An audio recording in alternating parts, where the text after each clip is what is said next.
Assalamu alaikum, welcome back to Wealth and Wisdom. As a universal religion, Islam recognizes the necessity of sustainable food security for all mankind. In this context, Islam offers the following approaches and measures towards ensuring that humanity secures food, particularly for the most vulnerable, the needy and the poor.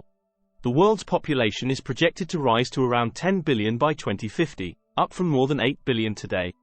That means there will be over 2 billion more people who need food by 2050. Making sure there's enough for everyone to eat will be an increasing concern as the population multiplies. However, regarding this concern, the Quranic declaration of Earth's capability to afford maximum food for humanity is preeminently reassuring. Allah says, He placed therein firm mountains rising above its surface, and blessed it with abundance, and provided therein its food in proper measure in 4 days, alike for all seekers. The Holy Quran, 41-11.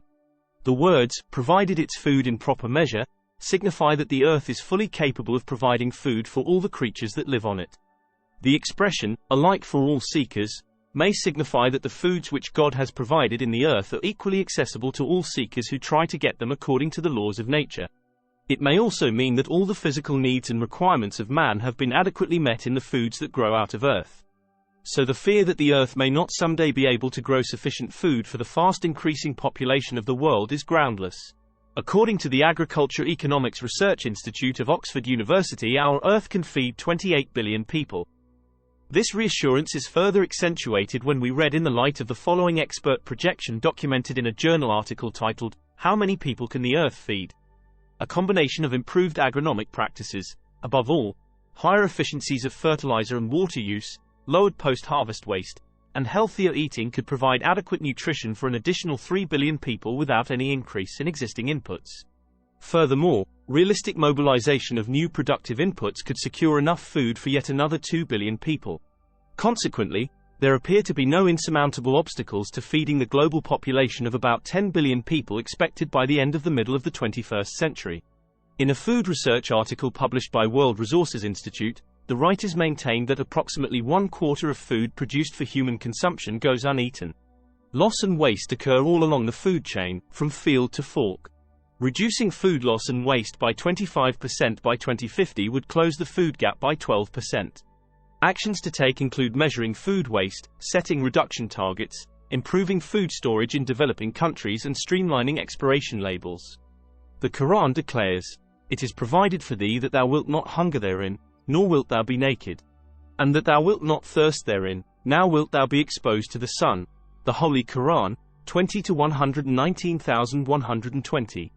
In the book Islam's Response to Contemporary Issues, Hazrat Mirza Tahir Ahmad, may Allah have mercy on him, noted that Islam establishes minimum rights in the form of 4-point charter by defining the basic needs which a state should procure: food, clothing, water and shelter.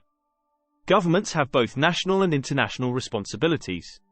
These responsibilities on the national level are to fulfill the basic needs of each member of society by ensuring that all are fed adequately, clothed, and provided with water and shelter. The international duty is to fully participate in pooling resources to meet the challenges of wide-scale natural disasters or man-made calamities and to help such countries as are by themselves incapable of appropriately handling the crisis. As such, it is the duty of the state to set the matters aright by transferring back to the beggars and poor people what truly belongs to them. So the 4 fundamental requirements of food, clothing, water, and shelter will have preference over all other considerations. It should be noted that many hungry people live in countries with food surpluses, not food shortages. The issue, largely, is that the people who need food the most simply do not have steady access to it.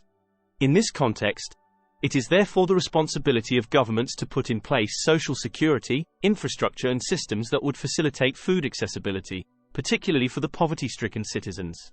Perhaps, among world religions, Islam has the distinction of adopting the prescription of feeding of the poor as a means of expiation.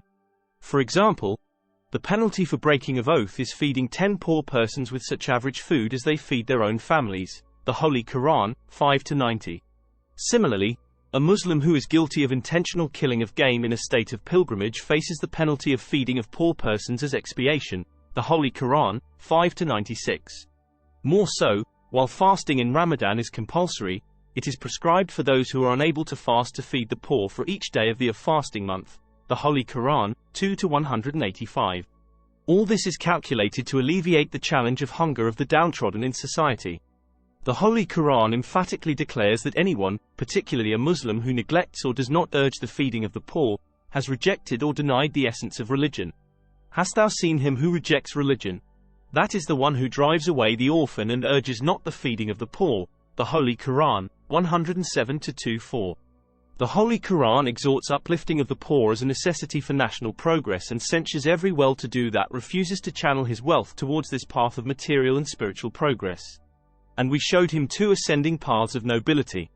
But he did not follow the path of Aqaba. And what should make you know what the Aqaba is?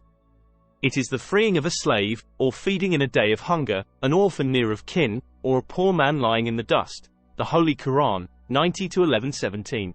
If you learned something today, don't forget to like and subscribe. Until next time, Assalamu alaikum.